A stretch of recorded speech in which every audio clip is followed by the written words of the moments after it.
Welcome back. I've got a special story to share today. Is that really what you're wearing to your brother's celebration dinner, Maya? Evelyn Vance sneered, her voice carrying across the marble foyer to where the catered staff stood in silent, judgmental rows. She didn't wait for an answer, her eyes raking over Maya's simple navy sheath dress with the clinical coldness of a diamond merchant inspecting a flawed stone. The air in the Vance estate always smelled of cloyingly sweet lilies and furniture polish, a scent that usually made Maya feel like she was suffocating. Today, it just felt like a warning. Maya Vance smoothed the fabric of her skirt, her fingers brushing the hidden weight of her phone in her pocket. "It's professional, Mother. I came straight from the firm." "The firm," Evelyn echoed, the word dripping with enough sarcasm to wither a garden. She adjusted her own silk scarf, a piece of fabric that likely cost more than Maya's first car.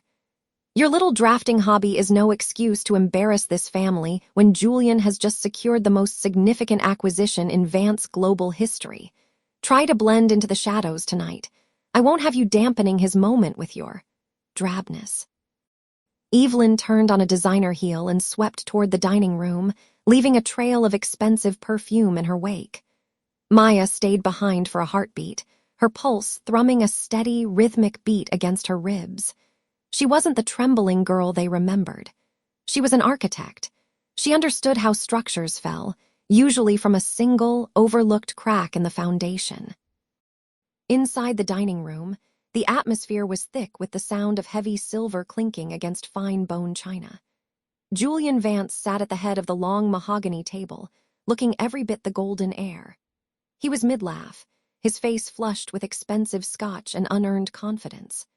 Their father, Arthur Vance, sat to his right, his expression a familiar mask of passive approval, while Mrs. Gable moved silently in the background, refreshing drinks with practiced invisibility. "Ah, the prodigal sister arrives," Julian shouted, gesturing broadly with a crystal tumbler. "Come in, Maya, sit. We were just discussing the New Heights project. You know, the one you said was structurally unfeasible." He threw a wink at Arthur, who offered a thin, tight-lipped smile. Turns out, all it needed was a man's touch to get the financing through. Maya took her seat at the far end of the table, the cold wood grain pressing into her palms. "Financing isn't the same as physics, Julian. I saw the geological reports. The bedrock won't support a tower of that scale." "The bedrock is fine," Julian snapped, his charm flickering for a second to reveal the jagged arrogance beneath. "What isn't fine is your attitude. You've always been jealous that I have the vision while you just have the ruler." He leaned forward, his voice dropping into a mocking stage whisper that reached every ear in the room. "Tell me, is Leo still playing at being a writer? Or has he finally found a job that pays for more than your bus fare?" The table erupted in polite, cruel laughter. Evelyn smiled into her wine glass. Even Arthur chuckled, a dry, dusty sound. Maya felt the familiar sting of the Vance treatment, but this time it didn't burn. She reached into her lap, her thumb finding the fingerprint scanner on her phone. A soft vibration against her thigh confirmed the file had finished downloading. "Leo is doing well," Maya said, her voice a calm anchor in the sea of their derision. "He actually helped me look over the Vance global audit logs last night. It's amazing what you can find when you know where the bodies are buried." The laughter died. Julian's glass paused halfway to his lips. "What are you talking about?" "Just a hobby," Maya said, echoing her mother's earlier barb. She picked up her water glass, the condensation chilling her skin. "I was curious how you managed to secure the New Heights funding so quickly. It's a massive amount of capital for a firm that supposedly had 3/4 of consecutive losses." Evelyn's eyes narrowed. "Maya, that is quite enough. You are guests in this house." "Actually, Mother, that's the interesting part," Maya interrupted, her gaze shifting to Julian. She watched a bead of sweat break at his temple, sliding down toward his perfectly groomed sideburn. "The house, and the estate, and the vineyard in Napa." She took a slow, deliberate sip of water, letting the silence stretch until it became a physical weight in the room. The sound of the grandfather clock in the hall seemed to grow louder, ticking down the seconds of their perceived safety. "Julian," Arthur said, his voice finally finding its strength, though it wavered at the edges. What is she talking about? Julian tried to laugh, but the sound caught in his throat, turning into a weak cough. She's delusional. She's trying to ruin the night because she can't stand my success. Maya pulled her phone from her pocket and placed it on the white linen tablecloth. The screen glowed, displaying a digital copy of a deed of trust, one Julian had signed 3 weeks ago. I'm not the one who ruined the night, Julian, Maya said, her voice dropping to a cold, precise whisper. I'm just the one who noticed the foundation was gone. She slid the phone toward her father. As Arthur's shaking hand reached for the device, Maya looked at her brother. The arrogance was gone, replaced by a pale, hollow terror that made him look small. You used the family legacy as collateral for a high-interest private loan to cover your gambling debts, Maya stated, her words falling like stones into a still pond. And the New Heights project, it's not an acquisition. It's a shell company you created to launder the remainder of the Vance trust. Evelyn gasped, her hand flying to her throat, her silk scarf suddenly looking like a noose. Julian's mouth opened and closed, but no sound came out. He looked at the silver, the crystal, and the lilies, realizing for the first time that none of it belonged to him anymore. Maya stood up, her navy dress no longer looking drab, but like armor. She didn't wait for the explosion. She didn't need to see the collapse to know it was inevitable. Enjoy the dinner, Maya said, her voice echoing in the sudden, deafening silence of the room. It's the last one you'll be having in this house. She turned and walked toward the foyer, her heels clicking a steady rhythm on the marble. Behind her, the first sounds of Arthur's roar and Evelyn's sob began to rise, but Maya didn't look back. She had a call to make to Leo and a much larger project to start. The Vances were falling, and she was the only one who knew how to build something real from the ruins. The next morning, the air in Maya's kitchen smelled of bitter espresso and the faint, metallic scent of a brewing storm. She sat at the marble island, her thumb tracing the smooth, cold edge of a legal folder. The silence of her own home was a sanctuary compared to the suffocating opulence of the Vance estate she had walked out of 10 hours ago. Her phone vibrated against the stone, the sound like a persistent cicada. She didn't need to look at the screen to know who it was. Evelyn Vance had called 17 times since dawn.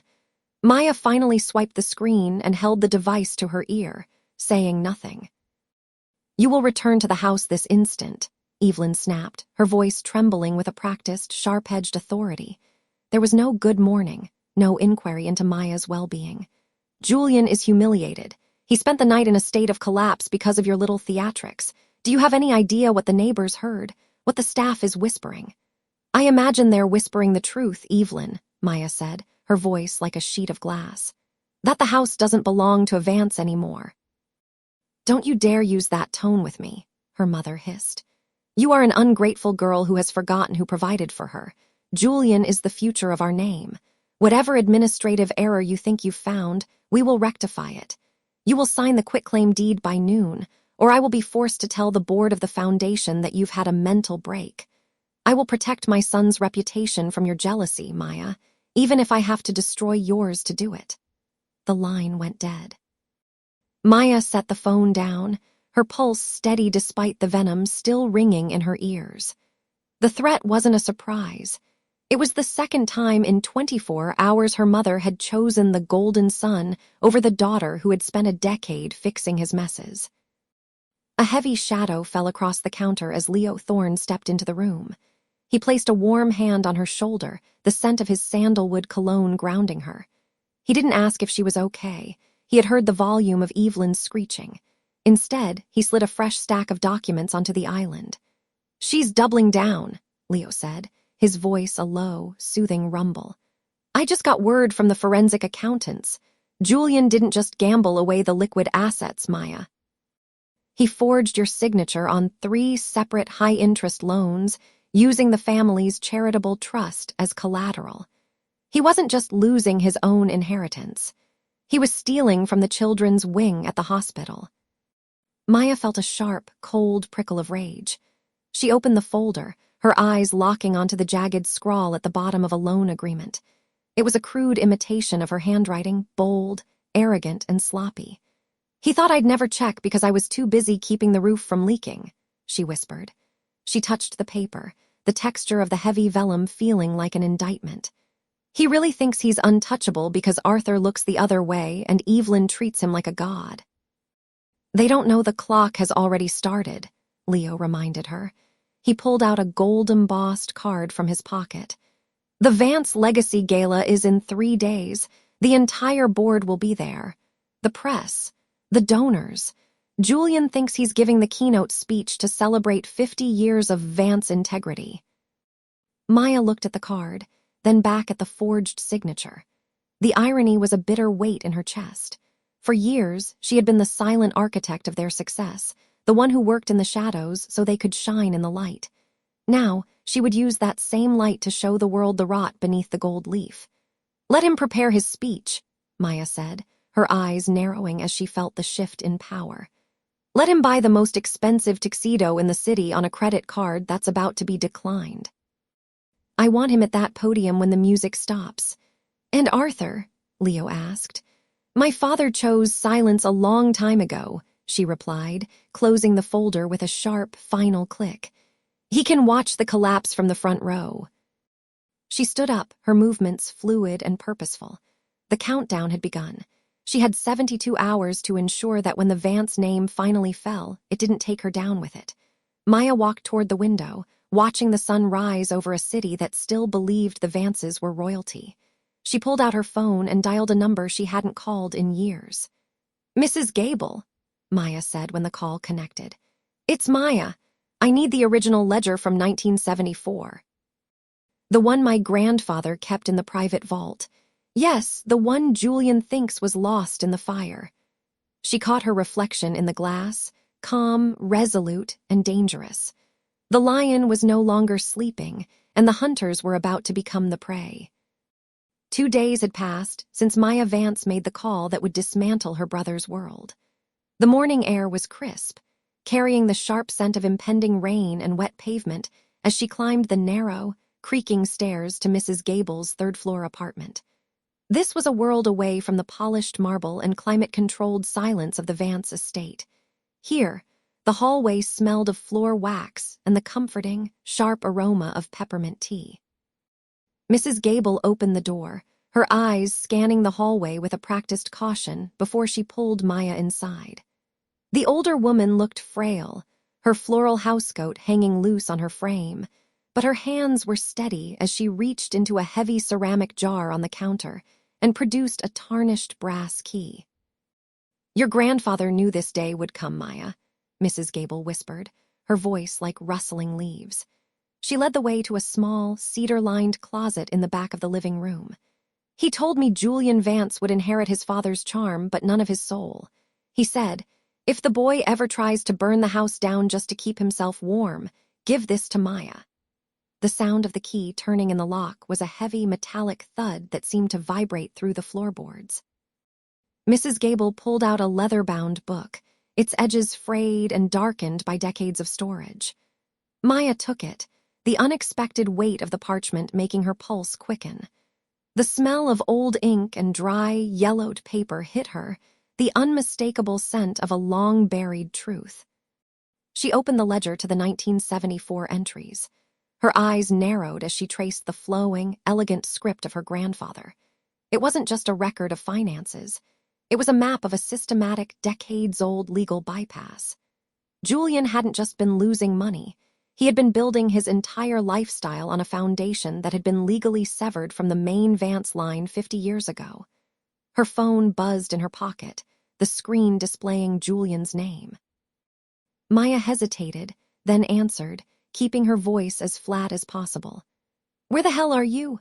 Julian's voice was sharp, accompanied by the background clinking of expensive crystal and the low, forced laughter of a high-end restaurant. I'm at the club with the primary investors. You were supposed to drop off the architectural files for the East Side project an hour ago. You're making me look disorganized. I'm busy, Julian, she said, her fingers grazing the rough texture of the ledger's cover. He let out a short, mocking laugh that made Maya's jaw tighten. Busy? Doing what? Visiting that old hag Gable? I heard you were seen in that neighborhood this morning. It's pathetic, Maya. You're a Vance. You should be seen in places that matter, not slumming it with the help in a walk-up that smells like poverty. The insult hung in the air, cold and deliberate. Maya looked at Mrs. Gable, who was quietly sipping her tea, oblivious to the vitriol coming through the speaker. Mrs. Gable served our family for 40 years.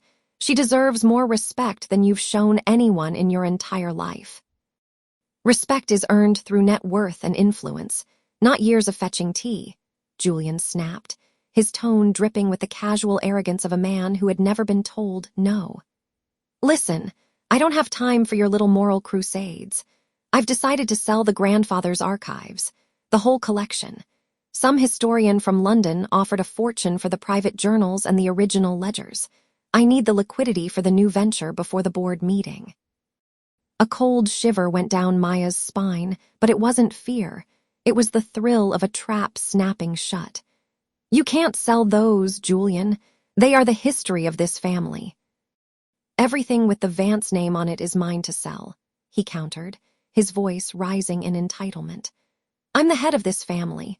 Father is a ghost who can't even remember what day it is, and you're just the girl who draws lines on paper. I'm liquidating the vault on Friday morning. If you want any of your little childhood sketches or those dusty books, I suggest you go fetch them before the movers arrive at 8. The line went dead. Maya stood in the silence of the apartment, the rage simmering beneath her skin like a physical heat. He was going to sell the history she was currently holding in her hands, or at least, the version of it he thought existed in the estate vault. He had no idea that her grandfather had anticipated Julian's greed decades ago, replacing the true records with a decoy that would hold up to a glance, but not a forensic audit. He's going to do it, isn't he? Mrs. Gable asked softly. He's going to try, Maya replied, her voice turning to ice. She looked down at the ledger. But Julian doesn't realize he's trying to sell a legacy that was never his to touch. An hour later, Maya met Leo Thorne at a quiet corner cafe.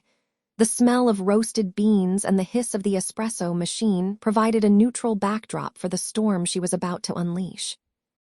Leo looked at the 1974 ledger, his face pale as he flipped through the pages. Maya, if this is real, Julian hasn't just been gambling with family money. This trust was legally earmarked for the city's Heritage Foundation as a tax haven. If he's been drawing from this, he's been stealing from a public entity for years. This isn't just a family dispute anymore. This is a felony. I know, Maya said, her eyes bright with a dangerous resolve. The board meeting is in 48 hours. Julian thinks he's going to announce the sale of the archives to cover his losses and look like the hero who saved the Vance empire. And instead, Leo asked, looking at her with a mix of awe and concern. Maya leaned forward, her voice a low, steady promise.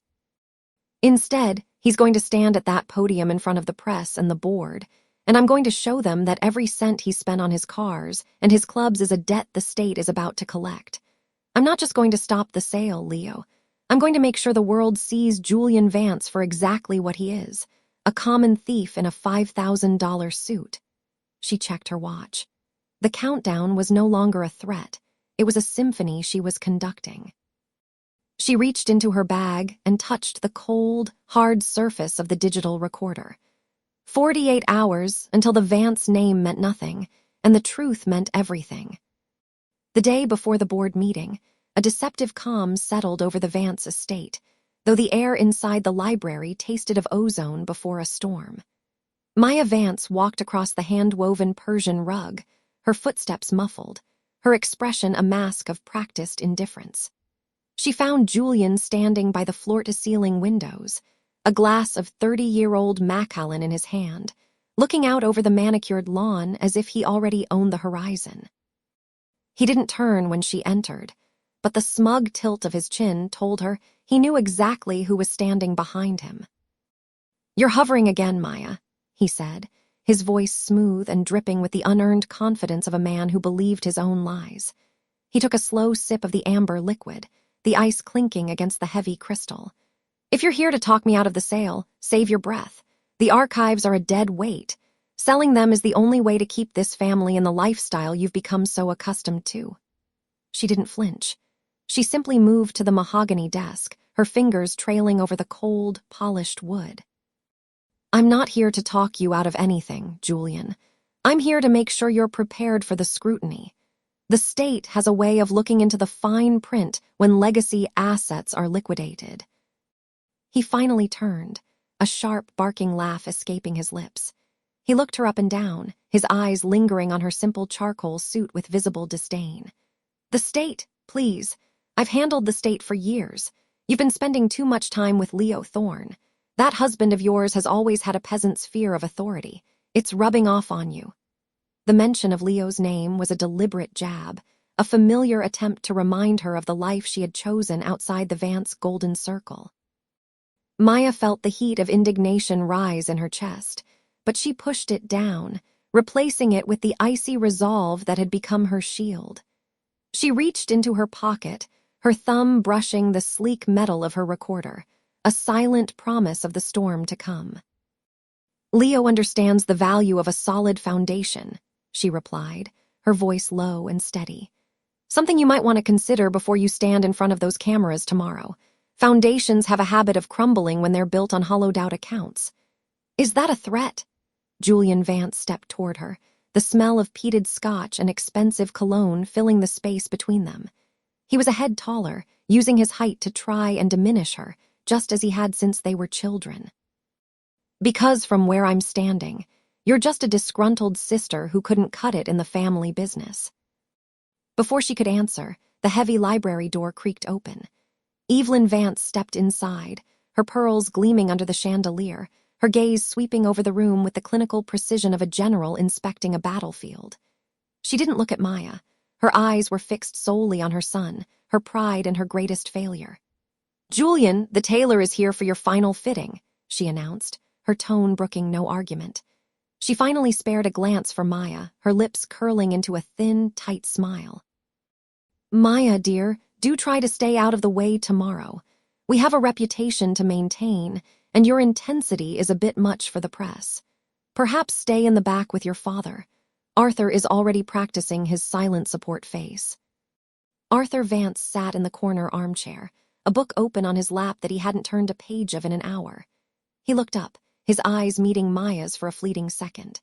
There was a flicker of something there, regret perhaps, or a warning, but he quickly looked away, retreating back into his silence. He was a man who had traded his soul for peace, and now he was watching his children go to war. "I'll be exactly where I need to be, Mother," Maya said, her voice cutting through the room's stifling atmosphere. She turned back to her brother, who was already adjusting his silk cuffs, his mind already on his moment of glory. "Just remember what I said about the fine print, Julian. Sometimes, the things we think we've buried are the first things the light finds." He didn't even look up as she walked toward the door. "Sleep well, Maya. Tomorrow, the Vance name becomes untouchable again." She didn't reply. She stepped out into the hallway, the heavy click of the library door echoing behind her like a gavel. The countdown was in its final hours. She checked her phone. A message from Leo Thorne was waiting. "Everything is in place. See you at the finish line." Maya looked at the dark screen, her reflection staring back at her. She wasn't the girl they could push into the shadows anymore. Tomorrow, the foundation wouldn't just crumble. It would explode, and she would be the one holding the match. The evening of the Vance Foundation Gala arrived with a chilling, artificial perfection. By 7 o'clock, the family estate was no longer a home. It was a stage, lit by thousands of twinkling fairy lights draped through the ancient oaks. Maya Vance stood at the edge of the grand ballroom, her fingers tracing the cold, smooth rim of a crystal flute. The air was thick with the scent of Casablanca lilies and the expensive, cloying perfumes of the city's elite. Every surface gleamed, from the polished marble floors to the gilded moldings, hiding the rot that Maya knew lived within the walls. She adjusted the sleeve of her dress, a deep emerald silk that felt like armor.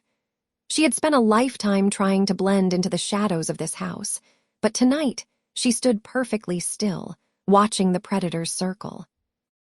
Evelyn Vance appeared from the crowd like a specter of high society, her diamonds catching the light with every calculated breath. She didn't offer a greeting. Instead, she reached out and flicked a stray hair from Maya's shoulder with a look of profound disappointment.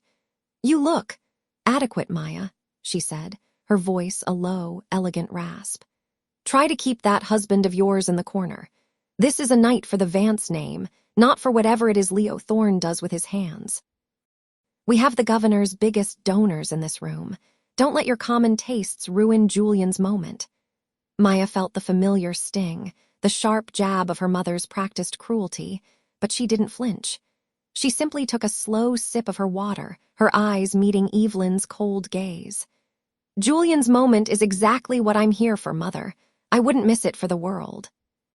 Evelyn huffed, a sound of pure dismissal, and glided away to greet a local senator.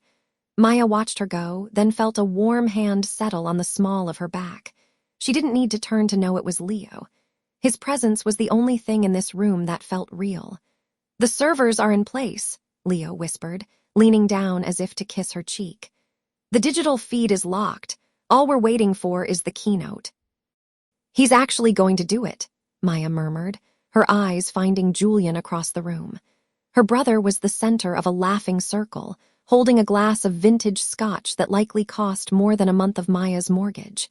He looked radiant, his teeth white against his tan, the picture of a successful, benevolent heir.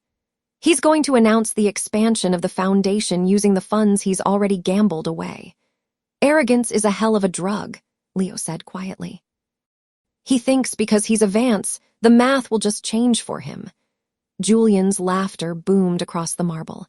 He patted a donor on the back and steered the man toward the bar, passing Maya without a second glance. Then, as if remembering a chore, he stopped and doubled back. "Maya, glad you could make it," Julian said, though his eyes were scanning the room for more important faces. He leaned in, his breath smelling of expensive peat and entitlement. "Listen, I saw Leo talking to the caterers earlier. Keep him on a leash, will you? This isn't a construction site. These people don't want to hear about honest labor or whatever his brand is. They want to see the Vance legacy." He didn't wait for an answer. He turned to the man beside him, a high-profile real estate mogul. "You'll have to excuse my sister. She's always had a penchant for the rustic. But tonight, we're talking about the future. The Vance expansion is going to redefine the skyline." The mogul nodded, looking at Maya with a pitying smile that made her blood boil. It was the same look she'd received her entire life. The poor Vance, the one who didn't quite fit the pedigree. Maya reached into her small clutch and felt the jagged edge of the flash drive Leo had handed her. It was a small, physical weight, but in this room of illusions, it was the only thing with any gravity. "The future is coming faster than you think, Julian," she said, her voice remarkably steady. Julian laughed, a sharp, dismissive sound. "That's the spirit, Maya. Maybe there's a drop of Vance blood in you after all." He moved away, his silk jacket shimmering under the chandeliers. Arthur Vance stood near the French doors, looking out at the gardens. He looked older tonight, his tuxedo hanging slightly loose on his frame. He saw Maya and offered a small, weary nod, but he didn't approach. He knew. He had always known about Julian's adjustments to the books, and his silence was the foundation upon which the family's lies were built. Maya felt a flicker of pity for him, but it was quickly extinguished by the memory of all the times he had looked away while Julian took the credit for her designs. The chime of a silver spoon against a crystal glass rang out, silencing the room. The guests began to migrate toward the mahogany dais at the end of the ballroom. This was the moment. The wait-for-it moment that had been years in the making. Julian stepped up to the podium, the Vance Foundation logo glowing on a massive screen behind him. He looked every bit the savior. He adjusted the microphone, his smile widening as he looked out at the sea of wealth and influence. "Friends, family, and distinguished guests," Julian began, his voice projected with practiced charisma. "Tonight, we don't just celebrate the past, we celebrate a new era. The Vance Foundation has always stood for stability, for legacy, and for the vision of my grandfather. But tonight, I am proud to announce a project that will dwarf everything that came before it." Maya stood near the back, her heart hammering against her ribs like a trapped bird. She looked at Leo, who was standing by the tech booth, his hand hovering over a tablet. He gave her a single, sharp nod. Julian gestured to the screen. Before I reveal the blueprints for the new Vance Plaza, I want to show you exactly where your investments have gone over the last year. Transparency has always been our cornerstone. He clicked a remote in his hand. Maya held her breath. She could see Julian's chest swell with pride, his ego reaching its zenith in front of the most powerful people in the state. He thought he was about to sign his name in history. He didn't see the flicker on the screen, or the way the transparency slide didn't show the glossy renderings of a new skyscraper. Instead, a spreadsheet appeared. Rows of red numbers, offshore account transfers, and a series of scanned checks with Julian's signature, all made out to a private casino in Macau. The room didn't erupt. It did something much worse. It went perfectly, terrifyingly silent. Julian, still smiling, hadn't looked back at the screen yet. He was still waiting for the applause. "And as you can see," Julian continued, his voice echoing in the vacuum of the room, "the growth is unprecedented." Maya watched as the first donor leaned forward, his eyes narrowing. She saw Evelyn's glass stop halfway to her lips. The countdown had hit 0. The match was lit.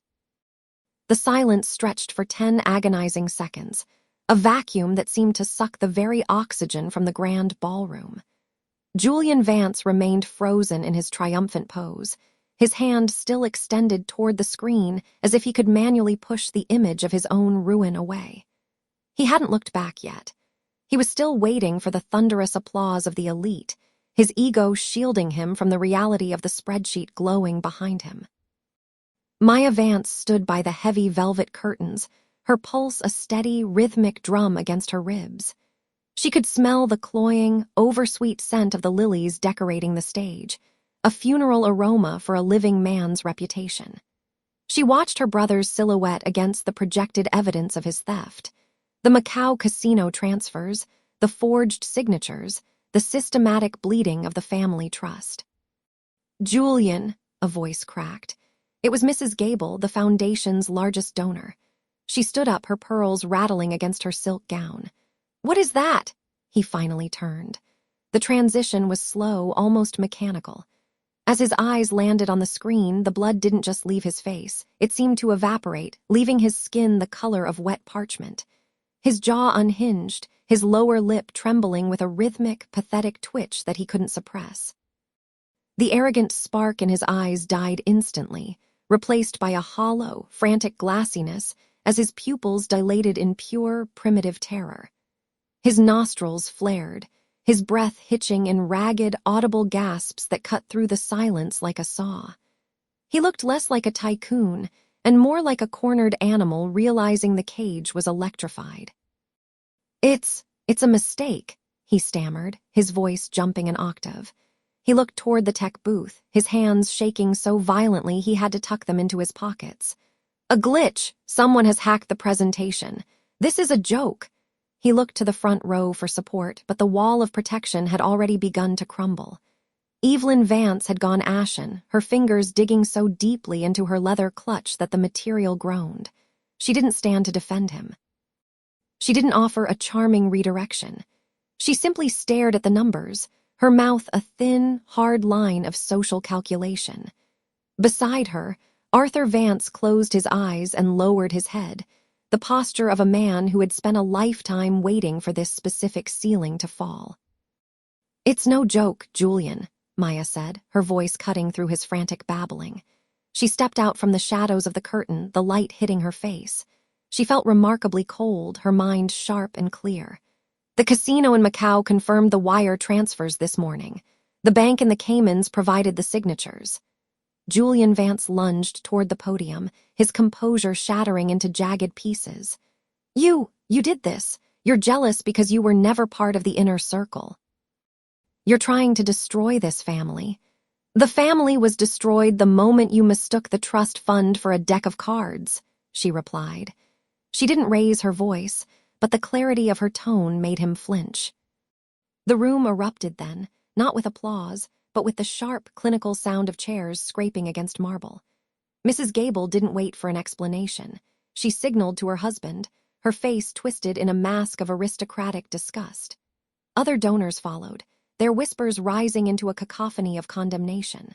The scent of expensive scotch and perfume now felt suffocating, the atmosphere of the room curdling into something toxic. Evelyn finally stood, but she didn't look at her daughter. She looked at the screen, then at her son, her eyes devoid of the warmth she had spent 30 years faking. "Julian," she whispered, the name sounding like a curse. "How could you be so stupid as to get caught?" Maya felt a hand on her shoulder. She didn't need to turn to know it was Leo Thorne. His presence was a warm anchor in the freezing room. She reached into her small clutch and pulled out a thick, leather-bound folder, the original ledgers she had spent months recovering. She walked to the edge of the stage and handed them directly to the lead investigator of the board, who was already standing with his phone to his ear. She turned back to her brother, who was now slumped against the podium, the light of the projector still casting rows of red debt across his white shirt. He looked small, diminished. "You told me I didn't belong in this room because I wouldn't protect the lie," Maya said, her voice loud enough for the departing guests to hear. "You were right. I belong to the truth, and the truth is you're bankrupt." She didn't wait for his response. She didn't stay to watch the security guards approach the stage or to hear her mother's inevitable plea for discretion. She turned and walked toward the exit, her heels clicking a steady, victorious rhythm on the marble floor. As she pushed through the heavy oak doors, the cool night air hit her face, tasting of freedom. Behind her, the Vance empire was still screaming, but for the first time in her life, Maya wasn't listening. The cold night air had barely touched Maya's skin when the explosion of voices erupted behind her, echoing through the open oak doors of the Vance estate. She didn't turn back, but she could feel the vibration of the chaos, the sharp, panicked pitch of her mother's voice rising above the low, rhythmic murmur of the shocked socialites. "Maya, you get back here this instant." The command was shrill, vibrating with the entitlement of a woman who had never been ignored. Maya paused at the top of the marble stairs, her fingers curling around the cold brass railing. She took a slow, steady breath, the scent of blooming jasmine and expensive mulch filling her lungs, a sharp contrast to the stale, suffocating smell of ozone and burnt electronics that had filled the ballroom after the projector's reveal. She turned slowly as Evelyn Vance marched onto the portico, her silk gown rustling like a nest of snakes. Her mother's face was a mask of calculated fury, her eyes darting to the few guests who had followed them out, lingering near the fountain to witness the final collapse of a dynasty. "Do you have any idea what you've done?" Evelyn hissed, her voice dropping to a jagged whisper as she reached her daughter. She grabbed Maya's forearm, her manicured nails digging into the skin. "You've humiliated your brother. You've dragged our name through the mud for a few moments of spiteful theater. You are a traitorous, ungrateful girl." Maya looked down at the hand on her arm, then back up at the woman who had spent 20 years gaslighting her into silence. She didn't pull away. She didn't flinch. "I didn't humiliate him, Mother. I simply stopped lying for him. There's a difference." "It's a glitch, a hack." Julian Vance stumbled out of the house, his tuxedo jacket discarded, his white shirt stained with a splash of dark scotch that looked like a blooming bruise. He looked frantic, his hands shaking as he pointed a finger at Maya. He tried to muster that old, charming laugh, the one that usually smoothed over every misunderstanding, but it came out as a hollow, wet rattle. "Everyone knows Maya has always been jealous," Julian shouted, his voice cracking as he looked toward the gathered witnesses, including Mrs. Gable and several high-ranking board members. "She's manipulated the data. She's trying to tank the stock so she can buy in low. It's a pathetic power play." Julian's face didn't just fall. It seemed to disintegrate as he realized no one was nodding. The arrogant, sun-kissed glow he usually wore like a mask curdled into a sickly gray pallor. A single bead of sweat tracked a jagged path through the foundation his stylist had applied only hours ago, carving a line of raw, terrified skin. His lower lip developed a rhythmic, uncontrollable tremor that made him look less like a tycoon and more like a cornered animal. His eyes, usually so sharp and predatory, went hollow and glazed, darting toward the exit, and then back to the glowing red numbers on the screen inside, as if waiting for them to vanish. The muscles in his jaw worked frantically, but no sound escaped, just a wet, clicking noise as he tried to swallow against a throat that had clearly gone bone dry. "The data is verified, Julian," a calm, deep voice interrupted. Arthur Vance stepped out from the shadows of the foyer. He looked older than he had an hour ago, but for the first time in Maya's memory, his shoulders were square. He held a leather-bound ledger in one hand and a digital tablet in the other. He walked past Evelyn, ignoring her frantic look, and stood beside Maya. "I spent the last hour in the study with Leo Thorne and the auditors," Arthur said, his voice carrying across the lawn with a finality that silenced the remaining whispers. "Leo had the foresight to bring the forensic trail. Julian, the offshore accounts you thought were hidden. They weren't. You didn't just gamble the inheritance. You leveraged the family's primary holdings against a series of shell companies that don't exist." "Arthur, be quiet," Evelyn snapped, her voice trembling. "We can fix this. We'll call the PR team. We'll issue a statement about a security breach." "There is no we anymore, Evelyn," Arthur said, his voice devoid of its usual passivity. He turned to the security detail standing near the fountain. "Mr. Thorne has the authority to oversee the transition. Please escort Julian from the premises. He is no longer permitted on Vance property." The silence that followed was absolute, broken only by the distant sound of a siren in the city below. Julian looked at his father, then at Maya, his mouth opening and closing like a fish out of water.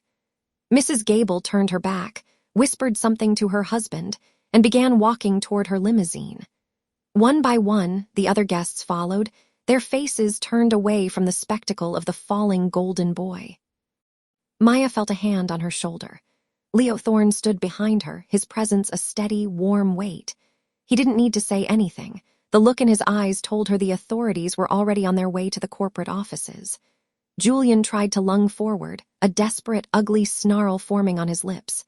"You think you won? You're nothing without this house. You're just a—" "I'm the person who owns the debt you sold to the anonymous holding company last month," Maya said, her voice like a blade of ice. She stepped closer to him, her shadow stretching long across the marble. "You didn't just lose the company, Julian. You lost the name. From now on, you're just a debt the Vances are done paying." She watched as the security guard stepped forward, taking her brother by the arms. He didn't fight them. He seemed to deflate, his knees buckling as they led him toward the gravel driveway. Evelyn followed, screaming about lawyers and loyalty, but her voice was getting smaller, drowned out by the rising wind. Maya turned her back on the house, her heels clicking a steady, victorious rhythm as she walked toward Leo's car.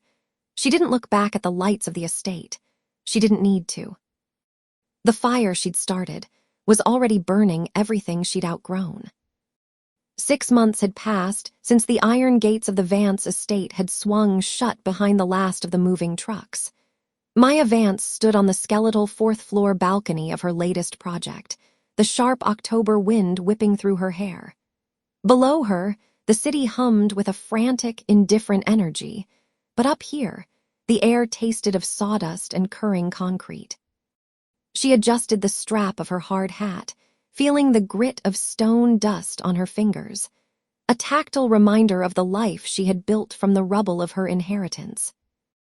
She wasn't the sleeping lion anymore. She was the architect of record for the city's new cultural center, a commission she had won not through a family name, but through a grueling, anonymous blind bid process. Her office was no longer a corner of a gilded cage. It was a sun-drenched studio in the old warehouse district, filled with the smell of fresh ink and the steady rhythm of a team that respected her. The fall of the House of Vance had been a slow, public rot. Julian Vance had discovered that the world was far less forgiving when there was no family vault to hide behind. After the fraud charges were settled and the anonymous holding company, which Maya now controlled, had finished liquidating the estate's remaining assets, he had been left with nothing but a suspended sentence and a mountain of personal debt. He lived now in a cramped, 2-room flat near the industrial docks, a place where the walls were thin enough to hear the neighbors' televisions, and the air was thick with the scent of stale cigarettes and cheap floor wax. The man who once bragged about $3,000 suits now spent his days in a windowless cubicle at a logistics firm, processing freight manifests for a manager who didn't care about his pedigree. He had tried to call her once, 3 months ago. His voice had been stripped of its oily charm, sounding small and desperate as he asked for a temporary loan to move to a better neighborhood. She hadn't yelled. She hadn't gloated. She had simply listened to the silence on the other end until he realized the well of her mercy had finally run dry. Evelyn Vance had fared little better.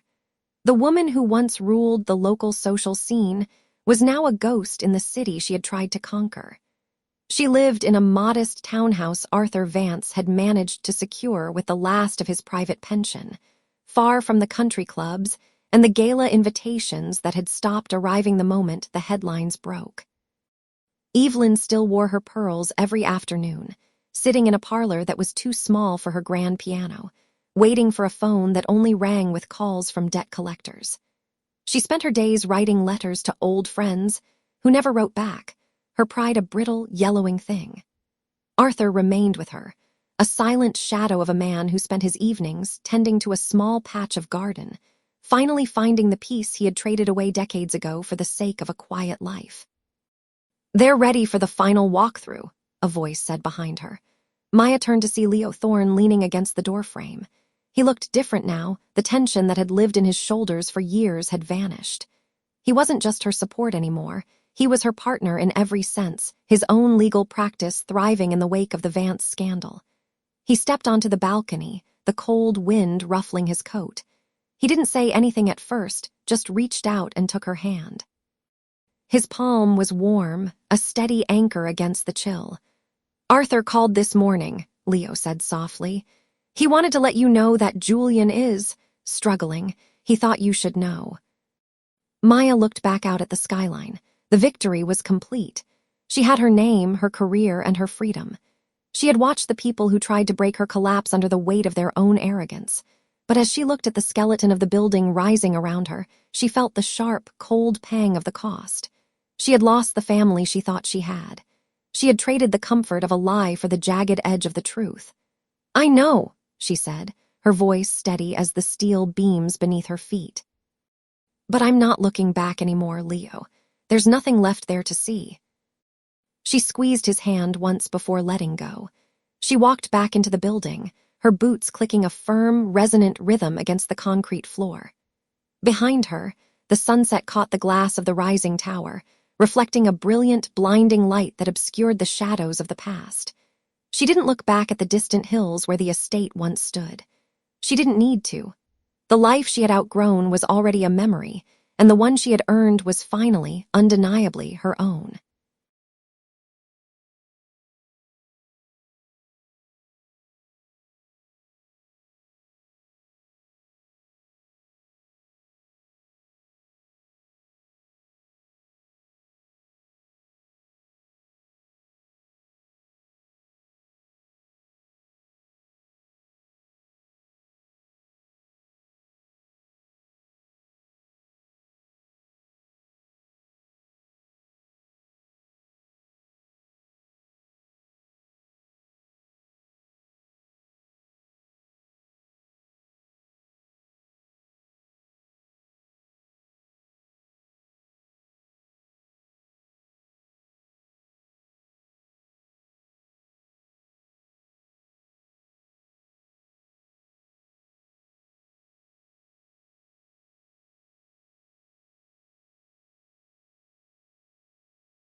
I hope you enjoyed this tale.